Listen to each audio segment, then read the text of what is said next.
एक वेळ अशी होती जेव्हा भारतातील सर्वात लोकप्रिय नूडल्स अचानक दुकानातून गायब झाली. लोक आश्चर्यचकित झाले, सोशल मीडियावर चर्चा रंगली आणि लाखो चाहत्यांनी तिची वाट पाहिली. ती कोण असेल बरं? चला तर मग जाणून घेऊया.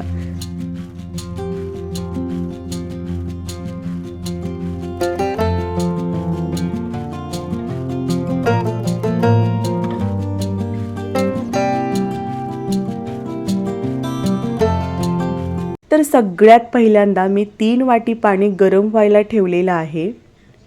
पाणी गरम झाल्यानंतर त्यामध्ये 2 पॅकेट मॅगी नूडल घेतले.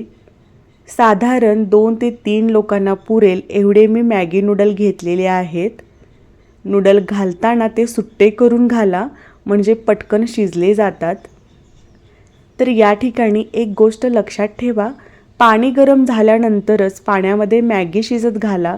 जर थंड पाण्यात आधीच जर मॅगी शिजत घातली तर ती तेवढी जास्त सुटसुटीत होणार नाही. तर बघा, मॅगी शिजत घातल्यानंतर एकदा काटा चमच्याने हलवून घेतली. आता ही मॅगी आपल्याला 3 ते 4 मिनिट मध्यम आचेवर शिजवून घ्यायची आहे.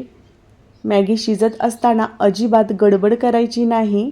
मॅगी पुरेपूर सॉफ्ट पडेपर्यंत शिजवून घ्यायची आहे. कारण मॅगीमध्ये पचायला जड असणारे 2 घटक आहेत, ते म्हणजे मैदा आणि गव्हाचे ग्लुटेन. त्यामुळे मॅगी सॉफ्ट पडेपर्यंत शिजवून घ्यायची. बरेच जण मॅगी नूडल सुटसुटीत व्हावेत म्हणून मॅगी कमी वेळ शिजवतात, परंतु असे करू नका. मॅगी नूडल सुटसुटीत व्हावेत म्हणून आपण पुढे काही टिप्स सांगणार आहे. तर बघा, मॅगी 70 ते 80% शिजवून घेतली. आता आपल्याला मॅगीमधील पाणी काढून घ्यायचे आहे. काढून घेऊया. तर मॅगी सुटसुटीत होण्यासाठी काही टिप्स सांगते. तर सगळ्यात पहिली गोष्ट म्हणजे पाण्याचं प्रमाण. तर पाण्याचं प्रमाण योग्य घ्या. तर 1 पॅकेट मॅगीसाठी आपल्याला मध्यम आकाराचे 1.5 वाटी पाणी घ्यायचं आहे. खूप जास्त पाणी घेतलं तर मॅगी शिजायला वेळ लागतो, त्यामुळे मॅगीचा लगदा बनू शकतो. दुसरी गोष्ट म्हणजे मॅगी फक्त 70 ते 80% शिजवा. सुटसुटीत होण्यासाठी 50% शिजवून कच्ची ठेवण्यापेक्षा 70 ते 80% शिजवा. 100% शिजवू नका. खूप जास्तच मॅगी नूडल्स सुटसुटीत हवे असतील तर शिजत घालताना पाणी उकळवून घ्या. त्यामध्ये 1 चमचा तेल घाला, मग मॅगी शिजत घाला. त्याच्यानंतर टिप नंबर लास्ट, मॅगी शिजवून घेतल्यानंतर त्यावर थंड पाणी घाला, म्हणजे शिजवण्याची प्रक्रिया थांबेल आणि नूडल्स सुटसुटीत होतील.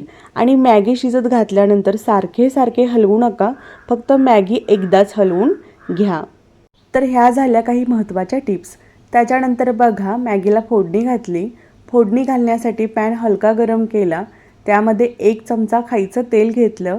तेल गरम झाल्यानंतर त्यामध्ये पाव चमचा जिरे, कट केलेले अद्रक लसूणचे तुकडे, काही कढीपत्त्याची पाने घेतली. ही फोडणी 1 ते 2 मिनिट हलकी परतवून घेतली. त्याच्यानंतर बघा, या ठिकाणी मी अर्धी वाटी बारीक कट केलेला कांदा घालते. त्याच्यानंतर बारीक कट केलेला टोमॅटो देखील मी घालते. तर या ठिकाणी तुम्ही तुमच्या आवडीनुसार भाज्या घालू शकता. उदाहरणार्थ शिमला मिरची, गाजर. फक्त भाज्या बारीक कट केलेल्या असाव्यात. तर आता हे साहित्य आपण फक्त 1 ते 2 मिनिट परतवून घेणार आहे. कांदा आणि टोमॅटो सॉफ्ट पडेल इथपर्यंत आपण हे परतवून घेणार आहे. तर 1 ते 2 मिनिट परतवून घेतल्यानंतर त्यामध्ये गरजेनुसार मीठ, पाव चमचा हळद घातली. आता मॅगी मसाला घालूया. तर 2 पॅकेट मॅगी नूडल घेतले म्हणून छोटे 2 पॅकेट मॅगी मसाला घालते. हे तुमच्या आवडीनुसार. तर मसाला घातल्यानंतर अर्धा ते 1 मिनिट हे सगळे मिश्रण परतवून घ्यायचे आहे, जेणेकरून मसाले आणि भाज्या एकत्र होतील. त्याच्यानंतर बघा, यामध्ये आपल्याला शिजवून घेतलेली मॅगी नूडल घालायचे आहेत. मॅगी नूडल घातल्यानंतर मसाले आणि मॅगी व्यवस्थित मिक्स करून घ्या. मिक्स करत असताना छोट्या चमच्याचा वापर करा, म्हणजे पटकन मिक्स होईल.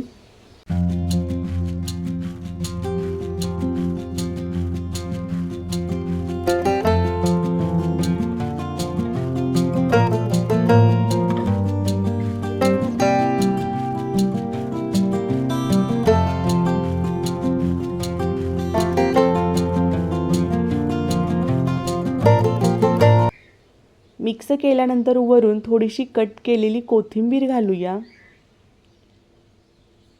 या ठिकाणी गॅस फ्लेम बंद करूया. तर तयार आहे आपली चमचमीत सिंपल व्हेज फ्राईड मॅगी. तर आजच्या व्हिडिओमध्ये आपण इन्स्टंट व्हेज फ्राईड मॅगी बनवलेली आहे. जर तुम्हाला आजचा व्हिडिओ आवडला असेल किंवा मग मी सांगितलेल्या काही टिप्स आवडल्या असतील तर प्लीज चॅनेलला सबस्क्राईब करा आणि मॅगी चाहत्यांना हा व्हिडिओ नक्की पाठवा. भेटू अशाच एका चमचमीत रेसिपीमध्ये. तोपर्यंत धन्यवाद.